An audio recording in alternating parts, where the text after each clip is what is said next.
Hello, and welcome to our daily English. In today's lesson, we have a warm and fun conversation called Visiting a Small Spice Shop and asking about spices for easy recipes. If you love cooking or want to improve your English in a calm, relaxing way, this lesson is perfect for you. You'll learn useful everyday phrases, food-related vocabulary, and natural speaking styles while enjoying a simple, friendly story. Make sure to watch the full lesson on our YouTube channel, and don't forget to like, subscribe, and turn on the notification bell so you never miss our daily English videos. Now, let's join Sarah and Ravi inside the cozy little spice shop. Sarah walks toward a small, colorful spice shop with jars of spices stacked neatly on shelves and aromas wafting through the air. Wow, the smell is amazing. I hope I can find some easy recipes. I need to cook simple but flavorful dishes. Maybe he can help me. Scene: inside the shop. Greeting and initial question. Good morning. Welcome to Ravi's Spices. How can I help you today? Hi, I love cooking, but I'm looking for spices that are easy to use for simple recipes. I don't want anything to be too complicated. Absolutely. We have a lot of options. Do you cook mostly Indian dishes or a variety of cuisines? Mostly Indian, but I want to try quick dishes from other cuisines too. Got it. Let's start with the basics. Every kitchen should have cumin, coriander, turmeric, chili powder, and garam masala. Okay, I have cumin and turmeric, but what about garam masala? Garam masala is a blend of spices: cinnamon, cardamom, cloves, pepper. Just a pinch adds flavor to almost any curry, soup, or even rice. That sounds perfect to me. Can you show me a good one? Of course. Here. This one is freshly ground, very aromatic.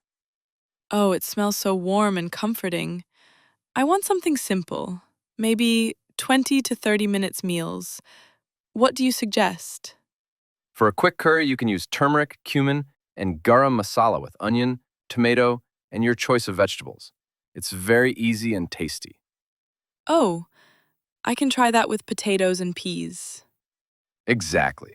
Or for a stir fry, just add chili powder, black pepper, and a pinch of cumin. Quick and flavorful. I like that. And what about soup? For soups, coriander and black pepper work wonders. Add a little turmeric for color and warmth. I never knew turmeric could do that in soups. Yes, it's very versatile. Scene: learning about blends and fresh herbs. Do you have ready-made blends for beginners? Yes, I have curry powder, chaat masala, and Italian herb mix. Very easy to use. Oh, I'd love to try the Italian mix. I cook pasta sometimes. Perfect. Just add it to olive oil, garlic, and veggies. Quick and tasty. This is exactly what I needed. And for fresh herbs, I recommend coriander leaves, mint, and basil. They lift flavors instantly. I'll get coriander and basil, mint too, maybe for tea. Yes, mint is perfect for drinks and desserts. Scene: talking about quantities and storage. How much should I buy? I don't want them to go bad. Start small. 1 jar of each spice is enough for a month or two. Keep them in a cool, dry place, away from sunlight. Makes sense. And what about the blends? Same. Freshly ground blends last about 6 to 8 weeks for best flavor. This is helpful. I always wondered how to store spices properly. Scene: choosing spices and making a purchase. Okay, I'll get cumin, turmeric, garam masala, coriander, and the Italian herb mix. Excellent choices. Anything else? Maybe chili powder too, just a little. Sure, a little goes a long way. Thank you. I feel so confident trying easy recipes now. You're welcome. If you want, I can write down a few beginner-friendly recipes with these spices. Yes, please. That would be amazing.